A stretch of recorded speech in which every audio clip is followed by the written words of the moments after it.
So the tool that I use the most to search for my award flights and my redemption deals is Seats.aero, and they released something that I was totally not expecting, and that's a Chrome extension. I tested it out, and it's actually way more useful than I thought it would. Essentially, you don't really need to use the Seats.aero page anymore. You can do it all on Google Flights if you prefer that. In this quick video, I'm going to show you how that Chrome extension works. My name is Max, and I hope people maximize their air miles, hotel points, and credit card points. If you like this sort of stuff, remember to like and subscribe button down below, and let's get started. So I'm here on the Seats.aero page, and where you can find the Chrome extension is go to Tools and Chrome extension right here, and this will take you to the Chrome web store where you can install the Seats.aero Chrome extension. Very straightforward, very simple. It's a one-click install, and it should show up in your extension bar up here. If it doesn't, you can click on this like puzzle thing and have it show up in your extension toolbar here. And so if you click on this, it'll take you to the Seats.aero page, which is not super exciting, but where it does get exciting is if you go over to Google Flights. And so you're probably familiar with Google Flights. You search for flights here and it gives you the cash redemption, all that stuff. Well, let's try this and go one way in economy, and let's do LAX to JFK as an example. And let's pick a random date into the future. Let's do maybe let's do October 14th as an example. Click on done and click on search. So quick note on Seats.aero, if you want to use Seats.aero and the Chrome extension, it's completely free if you want to search within 60 days. If you want to search beyond 60 days, you do have to have the pro version of Seats.aero, which is around like $10 per month. And it's a month-to-month thing, and you can use it for a month, find the flights that you want, book your flights, and then cancel if you want to. But just FYI, 60 days, within 60 days is totally free for the Chrome extension and Seats.aero, but beyond 60 days, there's a subscription charge. All right. And so it searches everything and looks pretty normal, but where things look a little different is that there's the redemption options points-wise underneath the cash. So it says 16,600 points, and if you hover over it, it gives you more information. So that's the Seats.aero integration into the Google Flights interface. And so essentially what the Google Chrome extension is doing is pulling the Seats.aero data and putting it into this interface for Google Flights, and so that you can see both at the same time. And then if you hover over that box, it gives you with your redemption options, when it was last searched, how many seats are available when you're redeeming for points, and it automatically does a cent per point calculation. So that's really cool. So you can tell whether you're getting a good deal or not. And then if you click on that points redemption option, it gives you this new bar down here that says book with points, and it provides you all the information as if you were on the Seats.aero page. And so what it's like kind of mimicking is all the data and all the user interface of the Seats.aero page and putting it into here on Google Flights, so you compare both options right in front of you. And if you click on show, it will give you the redemption options. So you can book this JetBlue flight via JetBlue for 16,600 points, or book via United for 35,000 points. And then if you go and click on book with JetBlue, it deep links you over to the JetBlue page, and then you can double check, make sure that redemption option is still available. And then if you click on the Seats.aero icon up here, it'll take you to the actual Seats.aero page and run that search that you just ran on Google Flights if you prefer to see it on the Seats.aero page as well.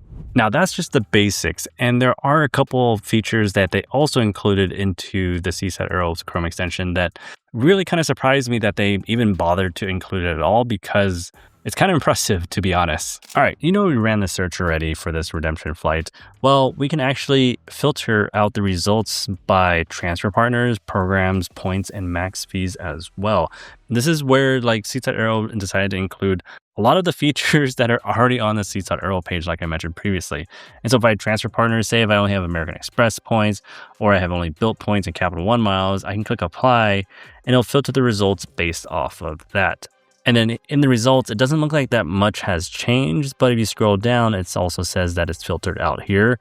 And so these flights aren't redeemable with the points that I currently have. And then programs, it's like if I want to do Air Canada only, click on apply.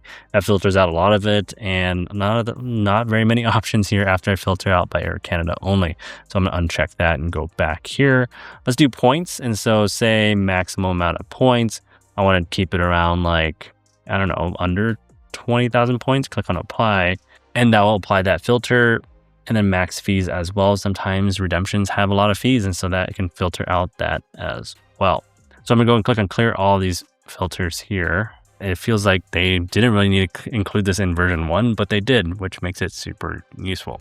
So what I did next was thinking, all All right, well, there are some unique things to Google Flights. And so how does the Seats.aero Chrome extension interact with some of these more unique things on Google Flights, like the open-ended flight search where you can put in your departure city and leave the destination blank and see the world map. So let's go over to my computer and let's test those out. Here on Google Flights, they have the Explore option where you can search the entire map, and it doesn't seem like the Chrome extension does anything here. So I put in LAX or Los Angeles to blank, trip in the next 6 months, and it's still just only the cash prices. So that would be a cool feature if the Seats.aero was able to incorporate this into the map where you can put a departure city and roughly where you want to time frame wise when you want to travel, and it'll populate the points redemption option. I think that would be a really cool feature. Another thing I was testing out was like, what if I did multi-city? So like say LA and then also San Diego as options. Actually, let's try an international destination. Let's do CDG. Let's try and add some more here. Let's do AMS as Amsterdam. And then let's also add in LHR. Let's add in also Athens just for fun here. All right, so I pulled in all the data from Seats.aero and looks like this works just as expected. So you have some Amsterdam, some Paris, some Amsterdam, London Heathrow flights here as well. And you can hover over and see exactly how those routines work out, which is great. Multi-city works just as expected and is very straightforward because these are just individual flights listed, and Seats.aero is able to pull all that information and input it into the Google Flights interface here. And so this concept of integrating a points redemption option into the Google Flights interface is not a new concept. PointsPath has been doing this for the last couple of years, and PointsPath is a great tool, and I actually have a subscription to PointsPath and Seats.aero, and so let's run them side by side to show you exactly what the difference is between the two. So I find it absolutely funny that I'm able to run both extensions at the same time, Seats.aero and PointsPath. And you can see the PointsPath interface right here on the left side, and then the Seats.aero stuff that we kind of went through earlier in this video. And so the PointsPath is definitely more built out because it's been a couple years since PointsPath came out, and so they've added a lot of new features. And what's interesting is that sometimes they differ in the redemption options here. So 33,200 points here, and Seats.aero is saying 42,000 points here. And I have an idea of exactly why this might be. And so let's take this Delta flight as an example, and let's see which one's correct. Well, I don't think we have to click any much further to know which one is correct because the economy, premium, and business, so looking at the economy number here, 42,100 points, well, that is looking at Delta Main Classic at 42,100 points. And on the previous screen, what PointsPath was seeing was 33,200 points. And so that's where a difference there is that Seats.aero is showing regular economy, main cabin, classic economy, whereas in some cases, if there is a basic economy, that's what PointsPath is showing as the lowest. And so there's a little discrepancy there. All right, so this is not too bad. Let's try out a different route. Let's do like a domestic route just to try it out and see what happens here. Close that out, close that out. Let's do JFK and click on check mark. All right, so a little bit more differentiation here. So 22,300 points for JetBlue here, 16,600 points there. Let's go and click on this and select flight. And let's see why they are different. And I think we already see why it's different. It's the same case as well.